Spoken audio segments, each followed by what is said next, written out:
Hey everyone, Dr. Liz here. This is probably my final video about the macular pucker and vitrectomy surgery that I had in February of 2024. This is about a year and a half out.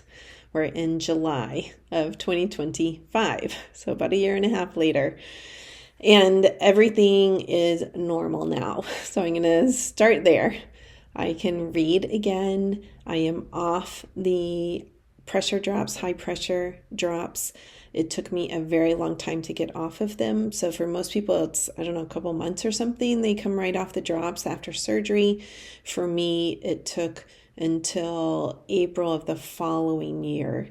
So I kept having this reaction when I would try to get off of them. My eye pressure would pop back up. Then I'd have to go back on them, this back and forth, back and forth. Finally, I eventually got off of them. Okay. Yay. Because if you don't, then you get classified as glaucoma, which I did not want to have. But instead, that was not my classification because I got off of them. So yay for me and my ophthalmologist as well, helping me do that. So I would have it again. Okay, everyone has their own circumstance, but this is probably the most frequent question I get. Like, do you think it's worth it? Yes, I do. I do think it's worth it. When I had the cataracts in 2018, I had never had floaters before. And after the surgery, I had floaters in both eyes, but the right eye was far worse. It was like a big cloud, and it made it very difficult for me to read. And I never had LASIK because I was scared that I would have a complication and would not be able to read. And I'm such a huge reader that I couldn't do it. But I did have the early cataracts. I really didn't have a choice. I couldn't drive anymore. I couldn't see a TV about 6 feet. Really, it's like 4 feet in front of me anymore. I was having some significant vision problems. I didn't really have a choice at that point, whether to have lens replacement, cataract surgery or not.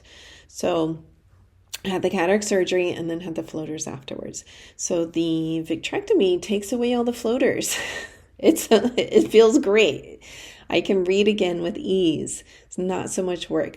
I still have a teeny one in that eye and one or two in the left eye because it has not had any kind of additional surgery.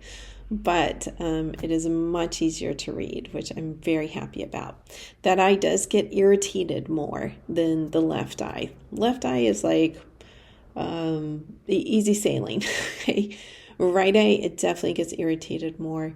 And when I asked the ophthalmologist about it, she said, well, it's been through a lot. That eye's been through a lot. And it's like, okay, I guess it's like breaking a bone and then it'll ache years later. I guess it's like that. But she recommended doing the warm eye compresses twice a day and to see if that would help. And absolutely it does. Occasionally I do them 3 times a day. Sometimes I just do them once a day. I don't think I've missed a day since she's told me to do them. That's been like months. So they definitely help. I do not do the rice sock in the microwave thing.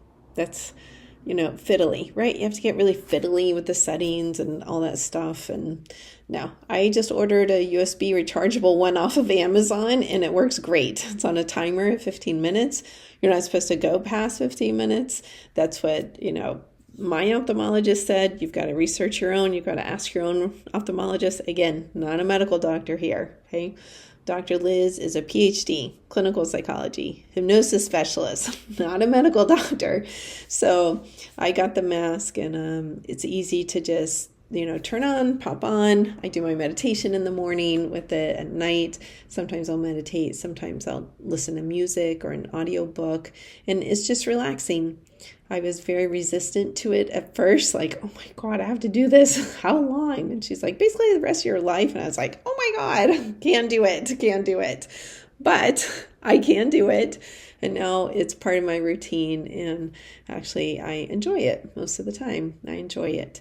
So again, if you have warm compresses recommended to you, highly suggest researching that and being very clear with your doctor about how long and all that stuff, because you can, if you do them wrong with too much heat or too long or something, you can actually cause damage to the corneas and stuff. You don't want to do that. If you're doing them, you probably already have some eye problems, so you don't want to cause more problems.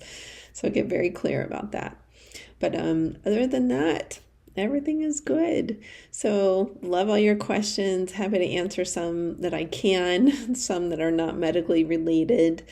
And remember, I have a hypnosis over at my website, drlizhypnosis.com. If you have an upcoming eye surgery, cataracts, macular pucker, vitrectomy, there's all kinds of eye surgeries, really, retinal.